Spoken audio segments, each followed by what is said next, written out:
update on what's happening. We're going to Greek islands to assist and advise some of the scientists out there on how to become self-sufficient, to give them new ideas, suggest things in the design of this island.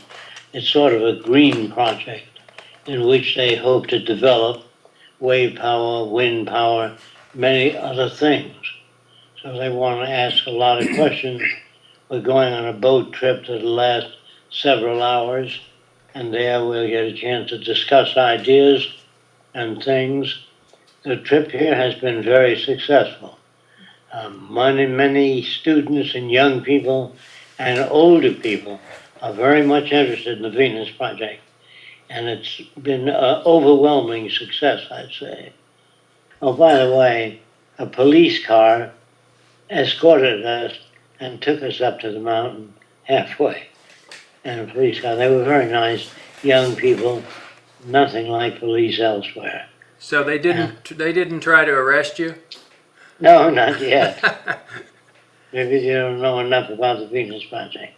Right. But they were very, very gentle and very courteous. I must admit, all the Greek people that I've met up to now have been just fine. I see a lot of hope in Greece, but then there's another meeting coming up which Roxanne can tell you about. She has more detail on it, and it's a very large meeting, so I'll let you go at this time, unless you have some questions you want to ask me. Yeah, someone was asking if you introduced Albert Einstein to all of this. No, he had no information on social direction. He was a socialist, he said, but he had no information on any details for operating a society other than the old socialist point of view. He didn't have any specifics. Did you present it to him? No, I asked him whether he was interested, and I asked him about details of social planning. He had no information to offer in that direction. Right. Except that he was a very warm and very humane person.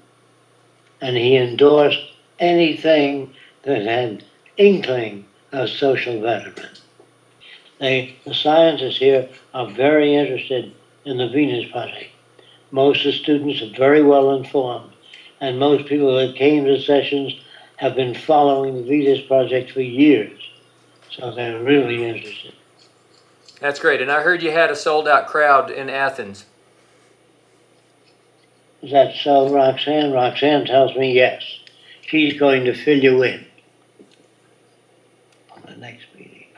And The Venus Project has been very well presented in Athens from all the Zeitgeist movement people. They've been working very hard, and they have a very well coordinated group here that are trying to combine a lot of different groups together under the umbrella of the Venus Project and the Zeitgeist movement.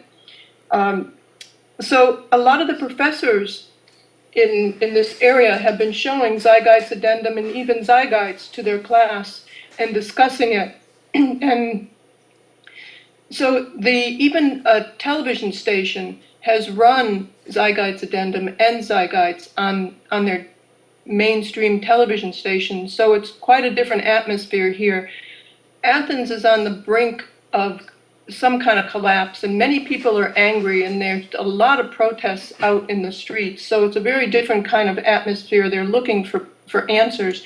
The lecture was sold out many days ahead of time, so they're organizing another lecture on the 20th before we leave, which may be smaller, but I would imagine it would sell out as well. So it's been very interesting here. The atmosphere is very different. Tell them about the next meeting. I wanted to. The next meeting, you can edit a lot of this, Joel, but the next meeting we have is in the Netherlands. We'll be doing a lecture, and there's going to be quite a large art exhibit that's been put together on Jacques' work by the Venus Project Design Group, headed by Andrew and Yulita out of the UK, London. And we'll all be meeting there, along with other members from the London chapter, Jacques is also going to be lecturing in front of 600 CEOs for the Earth Charter's 10th anniversary meeting. So that's going to be quite interesting. This group was originated by Gorbachev and another person, I believe, and but we will keep you updated. We Okay. appreciate that you're doing this, Joel. Have you talked to Peter yet?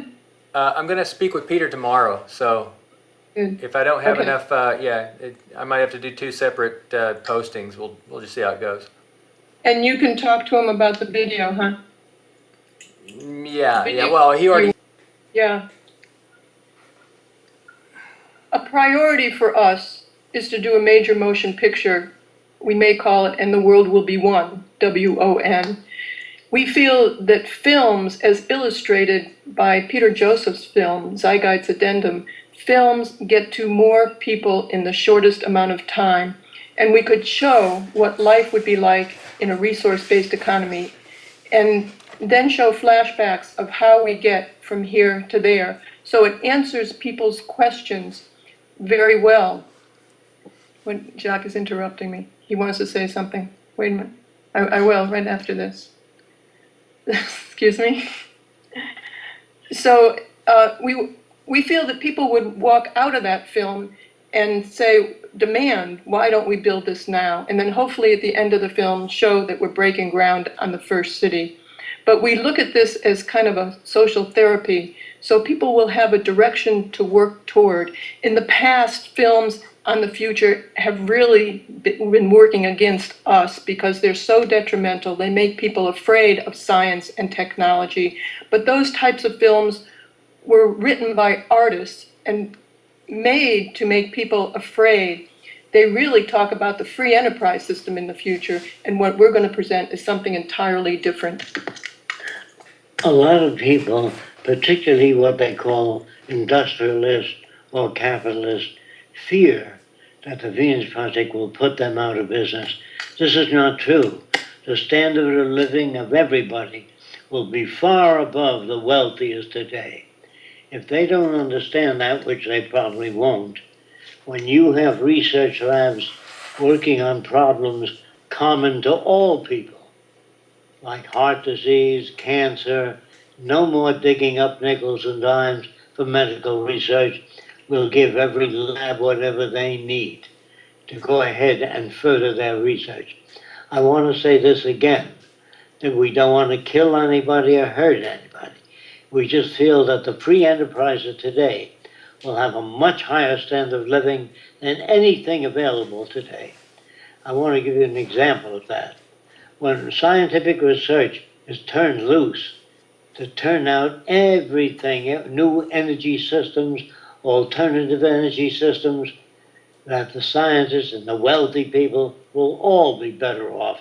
There need not be poverty, hunger, writing a congressman, or women's rights or black rights. All of that, all the world's people are included in the gain of the new social design. We hope to overcome the need for armies, navies, marines, aircraft carriers, expenditure on weapons which only produce hatred. Soldiers become killing machines, and in the future they will become problem solvers. We'll send them back to school to learn how to bridge the difference between nations rather than killing each other. If you kill, you generate hatred for the next 20 to 30 years. And that's the negative aspects of war and militarism. The camera's up here, Jacques. You talk into this, that's the camera. Yes. Okay. You're talking down into the keyboard.